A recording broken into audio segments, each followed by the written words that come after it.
So for my sins or for my negligence, I'm only recording this on Lag Baomer, and everything's bashkacha pratis. The Sicha, so I've actually been spending quite a little while trying to understand what the Sicha is based on, because when you go to the end of the Sicha, it says it's based on the Sicha Behar Tafshin Chav Gimel Chav Dalet and Parshas Emer Lamed Zayin. In Tafshin Chav Gimel in 1963, I don't find anything that really connects to the Sicha. I'm sure there is. 1964, a little bit, and the bulk of the Sicha is from Parshas Emer, Tafshin Lamed Zayin. So let's learn, because over there the Rabbi spoke about Lag Baomer, and that's Tashkacha Pratis, because it's good to hear what the Rabbi says about Lag Baomer on Lag Baomer. So here we go. This is the transcript. The Inyan of Lag Baomer is a special, it's an Inyan Naila B'Yoser. It's a very big thing over here in Isay. And like we mentioned a few other times, the famous Pri Eitz Chaim that says that Rabbi was very upset on Rabbi Avram, the Talmud of the Arizal, who used to say Nachem every single day of the year. The Nachem is the prayer for the farbrengen of Mikdash that we say on Tisha B'Av Mincha. He used to say it every day, and he said on Lag Baomer. And he said even on Shabbos and Yom Tov. And nevertheless, Rabbi was makbid, he was disappointed on the fact that he said Nachem on the day of his Simcha, because there's no room for opposite of Simcha on this day. Now, the Rebbe says you could squeeze, if you were trying to squeeze an answer, you could say the reason that Rabbi was upset that he said Nachem and Lag Baomer is because that this fellow came to Miran, and over there he said Nachem, which is it's double opposite. In other words, you're in a place of Simcha, and therefore he was angry. But from the simple reading of this, and by the way, that story that could very well have been, because the Arizal's in Tzfas, and Tzfas is a few minutes from Miran. But from the simple reading of the story, it's understood that Rabbi was upset, had nothing to do with the place, but had to do with the time. It wasn't a Miran issue, it was a Lag Baomer issue. And over here we see the Lag Baomer is a big thing, even bigger than Shabbos and Yom Tov, because Rabbi Avram used to say Nachem on Shabbos and Yom Tov, but Rabbi was upset at him for saying Nachem on Lag Baomer.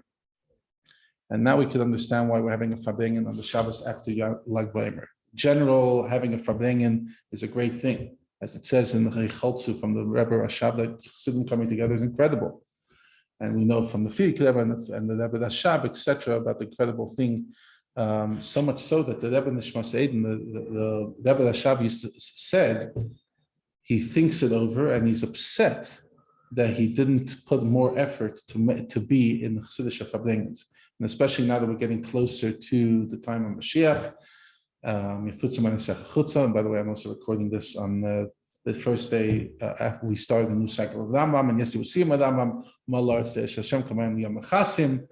The Rebbe was all talking about this, and we're spreading out, especially the way it is after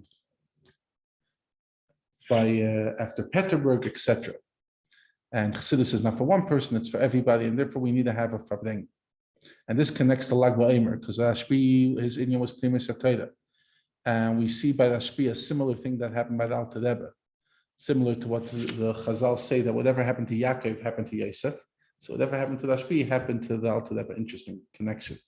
The Gemara says that Rashbi was 12 years in the cave, and the Sfarim explained that the cave was similar to a jail. Lily was hiding from the Malchus, so he was in a kind of jail. And when he came out of the Ma'ara and he saw that there are people that are not having Torah Nasan, full-time in Torah, he said, how is it possible that they're leaving physicality, that they're focusing on physicality instead of Chaye Olam, things that have to do with eternity? And it caused a churban. And they said, go back to the cave.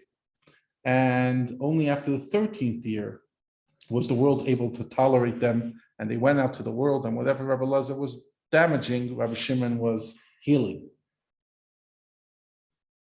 And it's not the pshat that Rashbi didn't accomplish what Rabbi Lazar wanted to accomplish. No, he did it in a way that dai lo elam ani va'ata. It's not that the world is lacking without any other people. No, you and I are enough for Terasanam Nasan. That's why he said I could remove all I could take off din, judgment from the whole world, from everybody, because literally I can hold this. And then the Rebbe he speaks about how he was able to do it, etc. And the answer is Rashbi brought Chaye Olam into Chaye Shai. He brought Ruchnius into Gashmis.